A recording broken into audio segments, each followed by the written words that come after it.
So Kanye West, God love the man, went on Saturday Night Live. He was a late replacement on Saturday Night Live to host it. And when it was toward the end of it, he put on a MAGA hat and he went on, and this part was cut out. I think this did not make the final cut. He went on and gave a kind of speech. All they do is call it a rant. How you can tell when Kanye West is ranting as opposed to when he's speaking, I have no idea. But Kanye West went on, and it's kind of hard to hear, but let's play a little bit of it anyway. Blacks weren't always Democrats.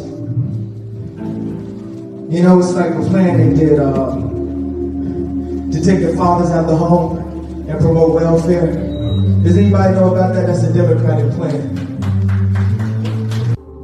And so many times I talk to like a white person about this and they say, how could you like Trump? He's racist.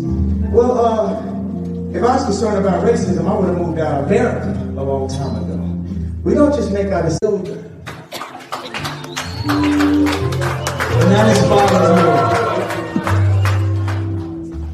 So he's kind of half rapping, half talking. He says, I want to cry right now. A black man in America is supposed to keep what you feel inside right now. He says, the blacks want always Democrats. He says, you know, it's like the plan they did to take the fathers out of the home and promote welfare. Does anybody know about that? That's a Democratic plan. That's not a rant. That is actually a kind of a truth. That what he's talking about is back in the 60s and 70s when they were designing welfare, Daniel Patrick Moynihan said, you know, if you do this, you are basically promoting the dissolution of the family because you're going to pay people. They were repeatedly warned that you are paying essentially people to have children out of wedlock, and if the father's there, they lose their welfare.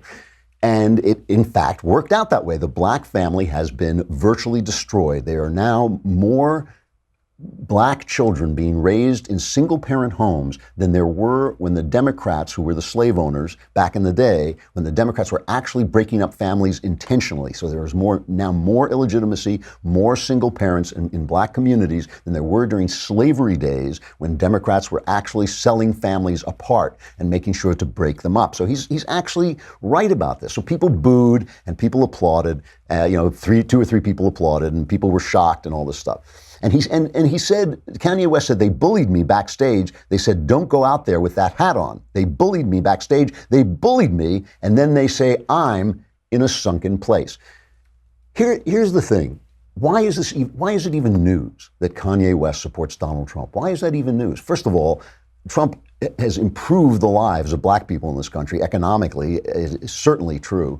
Why is it even news that a rapper is supporting him? It's news because the left insists on monopolizing the culture. It is not that they think like, oh, you know, we're really good at culture, so we're going to. It is that they insist on monopolizing it. Every single comedian on TV is left wing. Every single one. Every late night comedian. There's not one show. And if there were a show that had a comedian who was pro-Trump, it would drive everybody crazy. When Fox News came along, Fox News has like 1/10, I think, of the ratings of the networks, that the networks have like 10 times the ratings of Fox. Why is Fox stuck in people's heads? It's because they're the only people. They're the only people saying what they're saying. They're the only place you can go to hear Sean Hannity's point of view. They're the only place you can go to watch the Bret Baier news program, which is the most honest program on TV. It doesn't have a right-wing slant.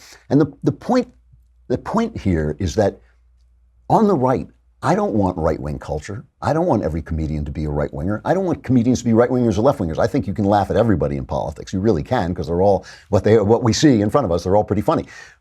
But they want monopoly. They want only one side to speak. They want silence on the other side. And we have let them get away with it. And it really, really has been a mistake.